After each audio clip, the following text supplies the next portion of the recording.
te retrouver aujourd'hui. Ben oui, ça fait avec grand plaisir. Alors voilà, aujourd'hui je vous présente donc Anne de Greef et qui accompagne depuis près de 15 ans les transformations en entreprise à l'international. Alors aujourd'hui nous venons à la rencontre de notre chère Anne pour qu'elle puisse nous partager un peu son point de vue sur comment amener de la sagesse et de la conscience en entreprise, ou plutôt qu'est-ce que ce serait la sagesse et la conscience en entreprise. Magnifique sujet. Magnifique sujet. Et tellement d'actualité. Mais je crois qu'il l'était déjà il y a des millénaires. Et c'est plus vrai encore aujourd'hui, dans les temps un peu perturbés qui secouent l'être humain. Mais en tout cas, là, j'ai plus que confiance. C'est ce qui m'habite, non seulement de ces 15 ans, de cette vie d'ici, et Dieu sait de toute la sagesse que j'ai pu rencontrer sur mon chemin.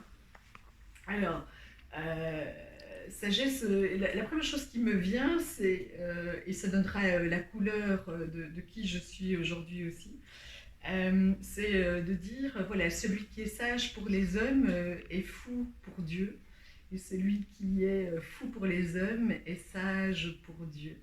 Et ça amène une notion aujourd'hui que je rencontre tellement rarement en entreprise, qui est la notion de quelque chose de plus grand, d'une autre dimension que purement le matériel, la rentabilité, la performance, et aussi l'individu, moi.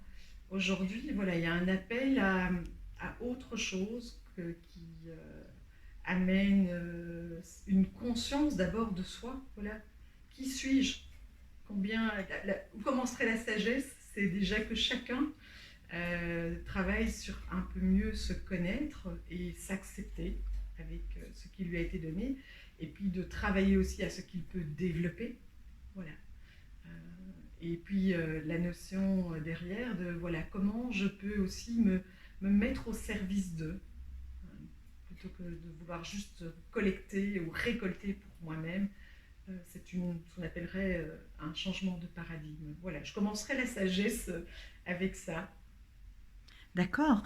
Et penses-tu que toutes les entreprises pourraient arriver à mettre en place, d'une certaine façon, une manière de fonctionner qui soit plus consciente et plus sage, comme tu l'évoques? Ou est-ce que c'est plutôt assez en contradiction, comme pourraient le penser peut-être différents chefs d'entreprise, avec le fait justement d'être plus productif, plus rentable, de réussir sur le plan professionnel? Alors, là, je vais aller tout de go. Je pense que oui, tout milieu, tout système, tout écosystème, et donc toute entreprise, qu'elle soit, peu importe sa taille, son secteur, je veux dire, sa couleur, sa géographie, parce qu'elle est avant tout profondément humaine. Moi, je crois vraiment en ça. Et le deuxième plan que tu as soulevé, euh, c'est pas une contradiction en fait. C'est plutôt déjà, euh, je dirais, une révélation du sens, prendre conscience que c'est quand, entre guillemets, un être humain, et puis deux, et puis trois, on voit ça par exemple dans les cercles familiaux ou les tribus, eh bien, se sentent bien ensemble. C'est être bien ensemble. Ils font de bien plus belles choses et de bien plus grandes choses que s'il n'était que sans lien et sans compréhension de ça. Donc, si tu relis performance, eh bien, c'est lié d'abord à bien être ensemble pour bien faire ensemble. Ok. Des conseils peut-être plus pratiques Ouh là là. pour arriver à ça? Je ne veux plus donner de conseils, comme on dit. Je ne vais pas donner du poisson, mais en tout cas, je dirais des pistes de réflexion, et ça doit correspondre à la vitesse aussi et à la maturité, je veux dire, du sol où cette petite graine va se planter. Et puis, suivant l'engagement, je dirais, et des dirigeants et des personnes qui sont des leaders, qui sont censés donner une direction et emmener, encourager et soutenir les personnes, eh bien, c'est de favoriser d'abord le principe de la logique de pouvoir essayer et de s'ajuster, et pas d'être dans la critique blâmée, c'est échec-réussite. Voilà, donc une approche pédagogique, une approche apprenante, beaucoup plus ouverte et moins conformiste que ce que on a connu jusqu'à présent. Voilà. En même temps, c'est d'être très clair sur les règles et le cadre dans lequel on peut s'exercer et expérimenter, je dirais, l'audace et la contribution de l'intelligence collective. Ça, c'est une première piste. Une deuxième piste, c'est voilà, comment partager, entre guillemets, les prises de décision et le pouvoir. On a encore trop tendance à se glorifier et à s'attacher à un pouvoir assez directif ou assez autoritaire, sous, je dirais, un style de management qui se dit très participatif et très délégatif, tous des noms extraordinaires, mais dans le fait, il y a une certaine rigidité, il ne faut quand même pas dépasser les bornes, et il ne faut pas que certains égos se sentent menacés. Donc, voilà, autre piste, travailler sur les jeux de pouvoir et sur l'ego. Je suis interpellée par ce que tu dis, parce que c'est vrai que j'ai eu l'occasion de travailler dans une entreprise où on avait mis en place justement tout un projet autour du management participatif.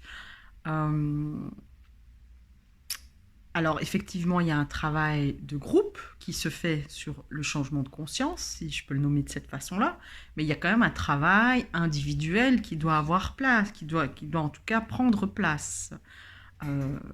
Comment finalement inviter, j'ai envie de dire, inviter ces managers, ces responsables, ces chefs d'entreprise à envisager ce travail sur soi sans qu'ils ne se sentent, en tout cas, en danger. Alors, ça, de toute façon, je veux dire, chaque personne donne la réponse qu'elle est capable de donner. Et ce n'est pas parce que l'on a un titre ou un certain pouvoir, je dirais, hiérarchisé, que pour ça, on est à même de bien l'utiliser. On a le niveau de conscience qui devrait y être ou qui pourrait y être relié en bonne intelligence. Bien sûr que c'est un travail. C'est pas une logique de ou en fait. Aujourd'hui, nous sommes vraiment dans la logique des et. C'est et un travail individuel et un travail collectif. On a pu mesurer, il y a des tas d'études qui le démontrent, que la puissance du collectif, elle peut être autant dans le positif qu'on pourrait dire dans les effets négatifs. Voilà, la peur, par exemple, multipliée par un groupe, a fait des mouvements comme pendant la Seconde Guerre mondiale ou d'autres choses. Mais en positif, être emmené par le groupe, on se sent un petit peu plus des ailes, on ose plus et on est porté par cette énergie. Voilà. Mais il y a la conscience doit être travaillée sur les deux plans, et en individuel et par le collectif. Alors pour certains, ce sera la porte d'entrée, ce sera le collectif, et ça les amènera à bosser un peu sur eux-mêmes.